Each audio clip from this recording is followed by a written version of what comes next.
বিসমিল্লাহির রহমানির রহিম। সকল প্রশংসা আল্লাহর, সকল ক্ষমতার মালিক আল্লাহ মহান। আসসালামু আলাইকুম আমার সকল আপনজন, কেমন আছেন? আমি আপনাদেরই কান্তাপা আবারও চলে আসলাম আপনাদের মাঝে। আমার এই একটাই ফেসবুক আইডি, আর কোনো আইডি নেই। আজকে হচ্ছে 23/4/2025 সাল। আসলে আমার এই প্রতিষ্ঠানটা হচ্ছে বিয়ে শাদির একটা মাধ্যম। আপনাদের যাদের ঘরে বিবাহযোগ্য ছেলে মেয়ে আছে, ইনশাল্লাহ আমাদের প্রতিষ্ঠানে সরাসরি চলে আসবেন। আমাদের হোয়াটসঅ্যাপ নাম্বারটা বলে দিচ্ছি 019718602661। আলহামদুলিল্লাহ। আল্লাহ মহানের কাছে হাজার লক্ষ কোটি শুকরিয়া আদায় করছি। আল্লাহ মহান মানুষের কল্যাণে কাজ করার তৌফিক দান করেছেন। আমি শুকরিয়া জানাই আমার মহান আল্লাহ মহানের কাছে যে ছোট্ট একটা প্রফেশন দিয়ে অন্তত মানুষের কল্যাণে কাজ করতে পারছি। একটা বিয়ে দিলে হাদিসে আছে একটা হজের সমান সওয়াব। আলহামদুলিল্লাহ 2 যুগেরও বেশি সময় ধরে ইনশাল্লাহ আমার এই প্রতিষ্ঠানটি পরিচালিত হচ্ছে।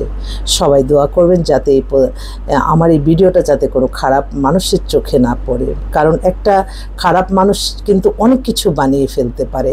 তারা মানুষের ভিতরে হিংসা করে, মানুষকে মিথ্যা কাল্পনিক গল্প বানিয়ে মানুষকে হয়রানি করতে তারা মনে করে তারাই ভালো থাকে। আসলে এটা কিন্তু অনেক গুনাহ হয়। আপনি না জেনে না বুঝে একটা মানুষকে দেখে কল্পনা করে সব কিছু বানিয়ে ফেললেন, অথচ সেই মানুষটা তা না। এটা আপনারা সবসময় খেয়াল রাখবেন।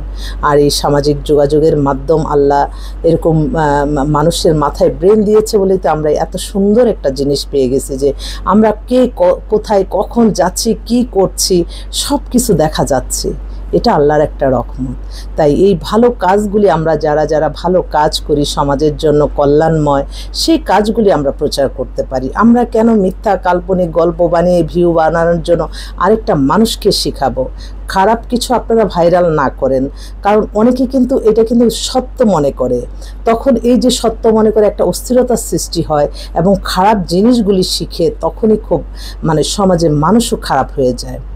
এখন অনেক সিনেমাতে অনেক নাটকেই দেখি যে ধূমপান করে আর অন্য কিছুও করে। তখন আমি বলি যে আল্লাহ এটাকে আরেকজনে তো উৎসাহ পাবে। এটা বিশেষ করে যারা ইয়াং জেনারেশন, তারা কিন্তু আমরা আগে সিনেমা বা কিছু দেখলে সেটাকে অনুকরণ করতাম, এই অনুকরণ প্রিয় হয়ে যাবে। তাই এখানে মাদক আসক্ত বা মাদকা কোনো জিনিস ডিসপ্লে না করাই ভালো, এবং এটা যাতে ভাইরাল না হয় সেদিকে খেয়াল রাখতে হবে আমাদের। আমরা সুন্দর জীবনযাপন করি না। ইসলাম পৃথিবীর শ্রেষ্ঠতম ধর্ম, আর সেই ধর্মের মানুষই আমরা আমাদের কালচারকে অনুসরণ করি, আমার আল্লাহকেই মেনটেন করি। আল্লাহর নামাজ রোজা ইবাদত বন্দেগী দান সদকা মানুষের কল্যাণ হজ ওমরা পালন ভালো কাজ করি, এর মাধ্যমে কিন্তু আমাদের সফলতা আসবে। আমরা কেন একে অন্যের ক্ষতি করে নিজে ভালো থাকবো? এটাই আমার প্রশ্ন সবসময়।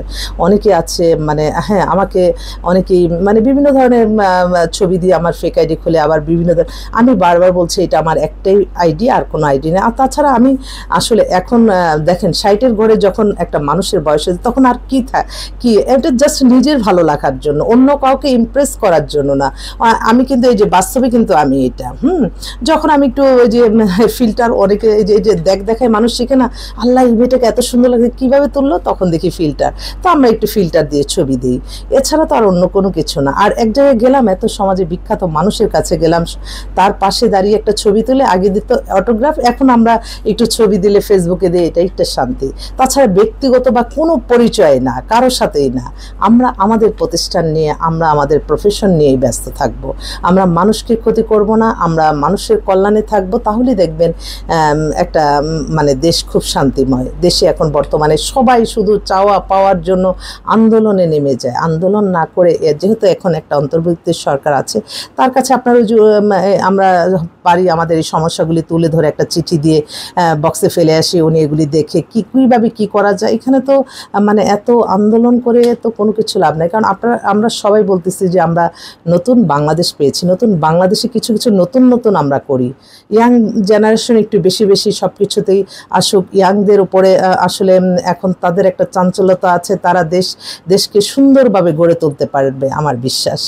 তো সেজন্যই আর কি, আর বেকারত্ব সমস্যা তো আছেই, বেকারত্বটা যাতে দূর হয়ে যায়, সবাইকে একটু ব্যবসা বাণিজ্য করারও সুযোগ সুবিধা দিতে হবে।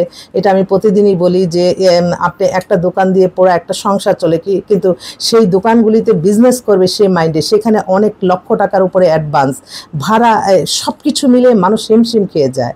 তো এগুলির প্রতি একটু দৃষ্টি দেওয়া দরকার। বেকারত্ব সমস্যাটা কমলেই দেখবেন যে আপনি যখন একটা পরিবারের শান্তিময় থাকবে, সমাজ শান্তি হবে, সমাজ শান্তি হলে দেশ শান্তি হবে, এটাও মাথায় রাখতে হবে।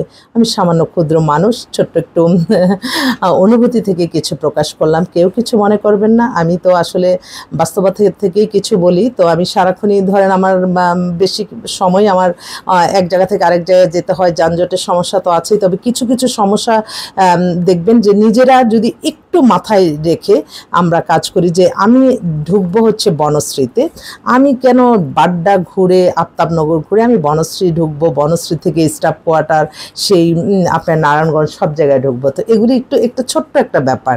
এখানে কিন্তু অনেক সুন্দর জায়গা আছে, অনেক ইউলিপটা এখানে কিন্তু অনেক বড় একটা গোল একটা জায়গায়, টিভি সেন্টারের সামনে দিয়ে এটা যদি ওয়ালটা ভেঙে ভিতর দিয়ে একটা রাস্তা করে দেয় বনশ্রীবাসীদের জন্য, বা আমি এটাই বুঝি না যে এটাকে কেউ দেখতেছে না। আমি সামান্য মানুষ, আমি কেন তো বলছি এটা, আসলে আমি চাই না, আমি দেখি আর কি সবসময় যে কী কারণে কোথায় জ্যাম লাগে, সেজন্য একটু অনুভূতি প্রকাশ করলাম। তো সবাই ভালো থাকবেন, অফিসে আছি, আসবেন ইনশাল্লাহ। আমরা মানবতার স্পর্শে প্রযুক্তির ছোঁয়ায় হাসি মুখেই আপনাদেরকে সেবা প্রদান করি।